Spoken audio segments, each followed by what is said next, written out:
What's up, people? Here I am back again with my weekly look at my collection of crap video. And I'm going to start out with some records here, like I usually do. Got a little stack here of stuff. And right on top, I just picked these up today. We have Cage the Elephant Unpeeled. And basically, it's unplugged. There's no electrical instruments involved. Now, Cage the Elephant, I like these guys.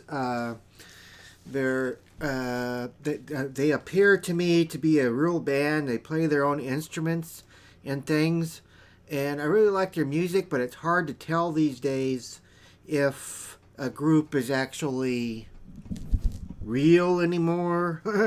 They use a lot of computer enhanced, voice enhanced things in their music nowadays. They manipulate the sound and all of that to make the band sound like they're better than what they actually are. But these guys, I think they're the real deal, and that's Cage the Elephant. There Ain't No Rest for the Wicked is one of their good songs that I like. And this is still sealed. It's a new record.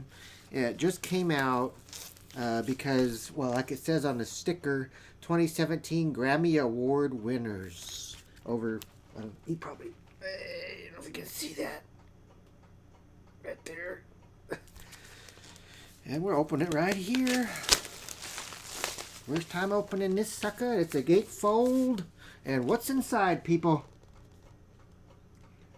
There they are right there on the one side, and a lady eating a orange, I take it, or a it almost looks like a not a tangerine, those sour thingies people eat for breakfast. I never did like them.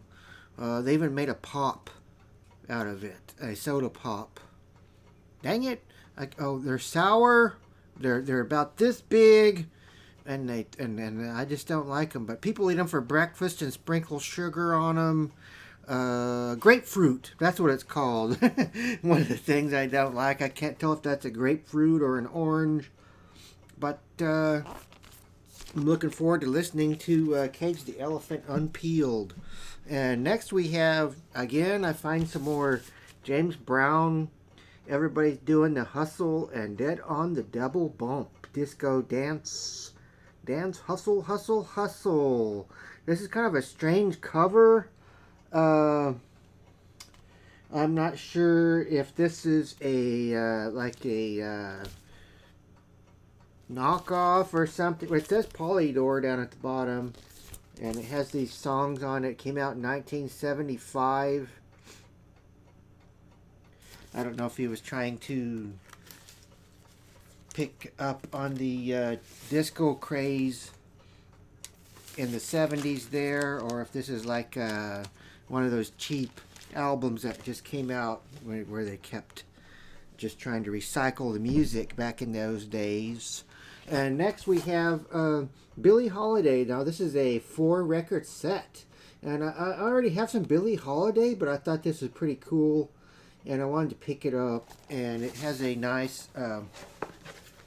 cool booklet inside right here, kind of giving some of the history and things with her music and her band players and that type of stuff. And here we have some Julie London, Make Love to Me. Again, she has a very nice voice. I've showed many of her records on these videos.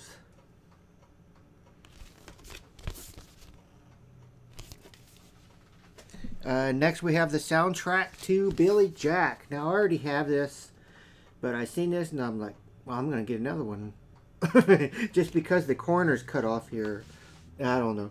Why did they do that anyway? Was it they went to DJ or something and they cut it off so that it couldn't be resold or something along those lines?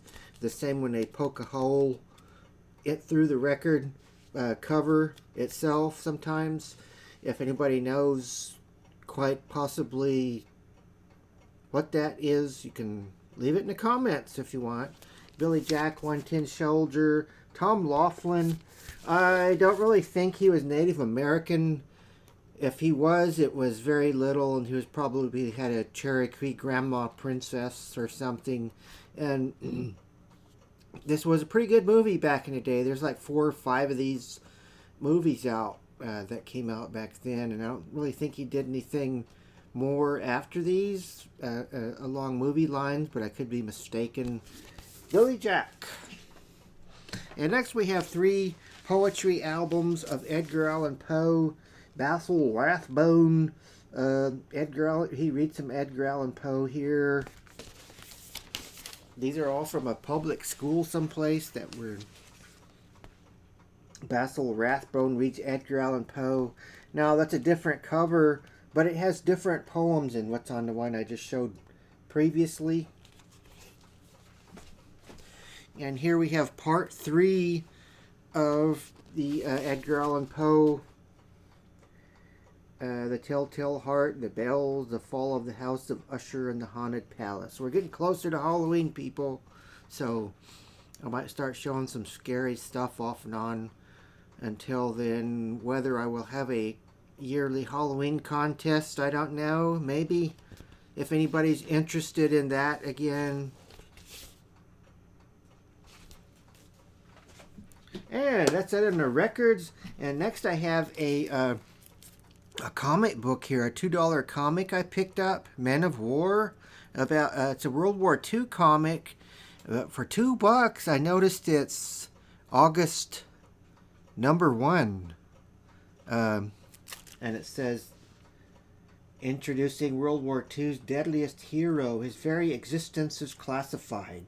Who is the man the Army knows only as codename Gravedigger? I don't know if that's the very... I haven't researched this comic, but it says #1, so I'm assuming it's the first issue of... If it's of this comic or of that year, we'll find out. It has those barcodes down in the corner. And next, let me get a little swig here, people.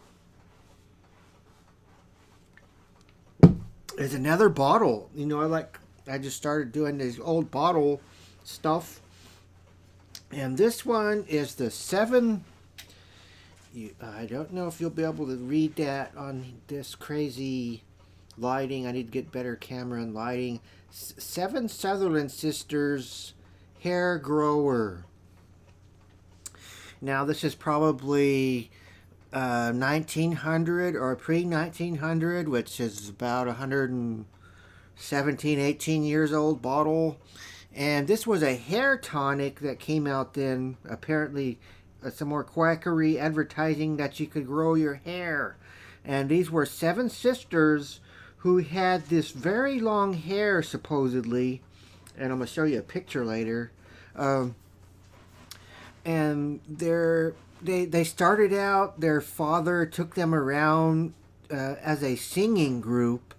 Like a gospel singing group or something, but they just didn't have the They didn't have the chops, people. They didn't have the chops, people, and they weren't very successful at that. But people started noticing this very long hair that they had. So yeah, the father cashed in on that because people kept asking, how do they have this very long hair? And he came up with this idea that it was actually his wife, supposedly, that used to make him rub this tonic that she made up in her hair, and it smelled like crap and all kinds of stuff. But he came up with this hair tonic that he said made all the sisters' hair grow very long back then, and they quit the singing business and went into the hair business, and that made them like millionaires back in their day. But eventually they lost all of their money when their mansion burned down, and all kinds of history behind that. because getting into the 20s, women started cutting their hair short, and they weren't interested in long hair at that time. They started getting into the flappers, who that big dance craze called the flappers, and the bob haircuts. But that's that bottle, and I have some pictures here to show you. Here are the seven sisters, and they have some very long hair there, but I have my suspicions that that may have been fake as well. Some more quackery, because if you look real close at the photos, there's layers. Like there's a line there, you get down, there's another line and a line there, and it just there's like layers here, like the hair may have been added in. This is just my opinion. I don't know for sure. There's no way of knowing really. And it looks the same. If you look real close at all these photographs, there's a layer, like the hair, there's a line here of hair where it cuts off, and then it keeps going in layers like this. Like, I'm not sure if that's their real hair, because they did eventually sign up with Ringling Brothers and Barnum and Bailey Circus too, and we all know a lot of the stuff they had in the sideshows and all that was fake. So these guys may have came up with a pretty clever gimmick to make their millions that they eventually lost. And here's the advertisement for the Seven Southern Sisters hair grower, the greatest hair tonic on earth. And that's their father, the Reverend. And you see the before and after picture. He's bald here, but you go over here, and this is supposed to be him. His hair miraculously grew back, and he's no longer bald. But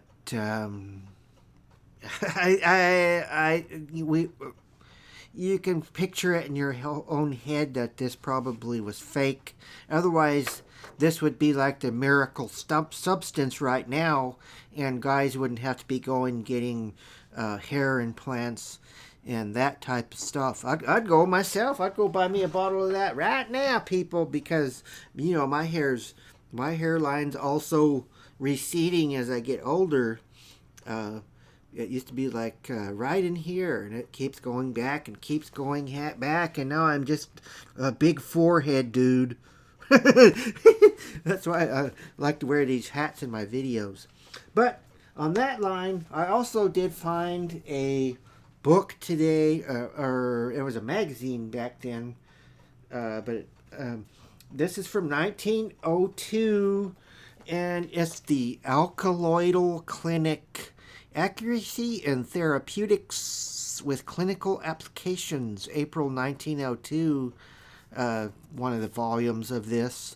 But this is basically a whole magazine of medical stuff that they were trying to sell back in those days, and probably 95% of it is quackery that we would consider quackery these days.